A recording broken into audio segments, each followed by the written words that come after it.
Yo, what's going on, everybody? It's your boy Naruto Explained here, bringing you guys another Boruto Naruto Next Generations discussion on the fallout from Boruto Chapter 76. And today, I want to talk to you guys about a growing belief that I've seen in the comment section, which is we have a lot of fans who believe that Kawaki's split from Konoha is close at hand. And today, I want to discuss why this split is going to be one of the most impactful events that we have in the entire Boruto story so far, if not the most impactful event that we have in the story. And for reference, that also includes Kurama's death in that, but it's also going to be the most important event in terms of conflict for the overall story and the direction of the story itself. So now that I've jumped into what's probably going to be a hot take that immediately is going to have some of you guys ready to hit that dislike button faster than Naruto's forced to hit that Kurama pack when Kurama went poof poof, let's look at why I said what I did and why I feel so confident jumping to that conclusion and say that Kawaki splitting from Konoha is going to be more impactful than the death of Kurama. And I asked before you start cussing me out in the comment section, hear me out and see what I got to say. So after all that knee-jerk reaction, if we're being honest, it's rightfully deserved because Kawaki is a relatively new character, whereas Kurama is a character we've had in the series for longer than some of you guys watching this video have been born. Well, it's because Kawaki benefits from Kurama's death, and it's because Kurama died that Kawaki leaving Konoha under what the circumstances appear to be based off of Boruto's vision for the future that will make it more impactful because it builds directly on top of it. When Naruto went into his battle with Isshiki, he did so knowing he was fighting an enemy even stronger than the last guy he just fought a few days prior, who was strong enough to knock him out of his 6-pass chakra mode with only 3 direct hits. It's something that you have to kind of factor in. Even though he knew he stood no chance against this madman who was coming to his village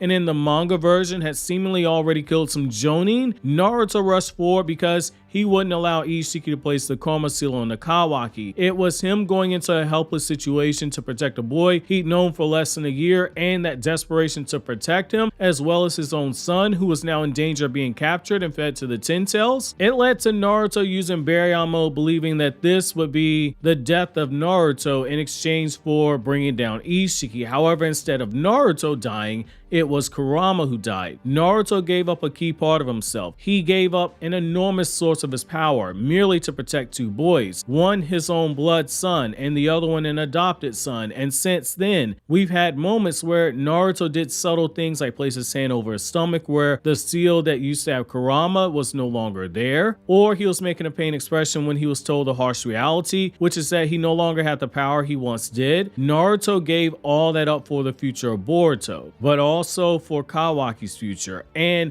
by Kawaki being pushed to leave the village, likely over something Otsutsuki related, it hurts because you know exactly what it was that Naruto sacrificed in order to try preventing us from getting to this very point. Even worse, for a second time, it appears as if Kawaki, his adopted son, has inflicted serious harm onto Boruto, his natural born son, and it's caused a village-wide manhunt for Kawaki. And it hits harder when you realize that Kawaki might have been raising lethal arms against Boruto simply for the fact that he thought it was a good way to protect Naruto from an Otsutsuki level threat. There's context we're obviously missing here. Boruto's vision was merely to look into the future without any clear answers as to what the future holds. It was a snapshot of things to come without knowing what the future truly held. However, the die has been cast here, and it makes the moment in the flash forward sequence look all that more ominous, regardless as to if you're one of the people thinking Boruto's behind the village's destruction and Boruto's a rogue ninja, or you're one of the people in my camp who think the blame is at Kawaki's feet. Either outcome makes you look back sadly at what Naruto sacrificed for Kurama, because Naruto did so to save those children and to save the planet from being harvested by a chakra fruit, but in the end, his village was destroyed by an attack that he no longer had the power to prevent from occurring, and arguably if he still had Kurama, he could have prevented it. There's no let's go Kurama moment. There's only going to be let's go, and then a brief pause as reality starts to sink in for Naruto before he walks out alone to defend his village and ultimately fails to do so. If he stared down his own son like some people believe, it results in the mental nerf that we saw when he charged into the code battle, ready for all the smoke until he saw Momoshiki had taken over Boruto's body, and he suffered the same mental nerf that Minato did when he saw Obito as the masked man. If he stares Kawaki Kawaki down, he's looking at the very boy that the Kage initially were uncertain about, and Shikamaru advised him not to bring him into the village, and all roads lead to Naruto's decisions that led to him facing Kawaki, basically a threat that he helped create. He was the reason that Kawaki activated his karma seal. Kawaki did so in order to save Naruto. With that power, Kawaki's now confirmed to be stronger than anyone in Konoha who's a Konoha citizen. It marks a moment of reckoning for Naruto Uzumaki because it shows that for as big of a heart as he has, that big heart might have been his undoing, and it's going to be a huge inflection point for the series because regardless of the outcome, lives will be lost, and for crazy as that is, it's still a better outcome than doing what Naruto was told. If Naruto had done nothing, Kara would eventually capture Kawaki, and Isshiki would feed Jigen to the Ten Tails, and Isshiki revives into Kawaki's body because Amato's plan was contingent on Kawaki getting to Konoha and the blimp leading Sasuke to the Ten Tails to let him know what happened. Amato would have had to run the risk of dropping even more breadcrumbs to lead Konoha towards Kara and further risk his exposure, which was already going up because Isshiki was catching on to Kashin Koji and Amato's plans over time. Kawaki and Boruto not interacting likely means that the karma extraction Momoshiki doesn't occur as quickly, but it would still occur nonetheless, and we don't have a clear timeline for how long it takes for karma to extract on its own because Kawaki's karma seal, the extraction was slowed down purposely by Amato's drugs. You could have very well been in a situation where you had Isshiki in a proper body and potentially Momoshiki being resurrected at the same time. That is a hands down world-ending threat. Isshiki alone was too much, but throw in Momoshiki revive using Boruto's body, gaining all the knowledge and jutsu that Boruto acquired, Naruto goes from standing next to no chance to utter annihilation. Assuming Sasuke happens to be in the village when the chakra fruit's being harvested, because otherwise Sasuke's caught in the genjutsu as well because he wouldn't have Sasuke's Rinnegan enhanced Susanoo to shield him. However, on the other side of things, if we are indeed seeing a conflict rise up via Kawaki because Momoshiki takes control of Boruto, like Momoshiki warned Boruto he was going to do, it works because it means that Naruto is having to make a choice between his two sons. It's tragic because if Boruto's vision is how a lot of fans interpret it, then Kawaki might have very well attacked Boruto, but what makes this so interesting is that both times we could argue Kawaki did so because it was the right thing to do in his mind. If anything, his love for Naruto and wanting to protect Naruto played a huge role in both of these occasions because Kawaki saw firsthand Naruto can't use his full power against Boruto when Momoshiki's in control. It was the right call to make, one that even Sasuke and even Shikamaru admitted was the truth, but we could see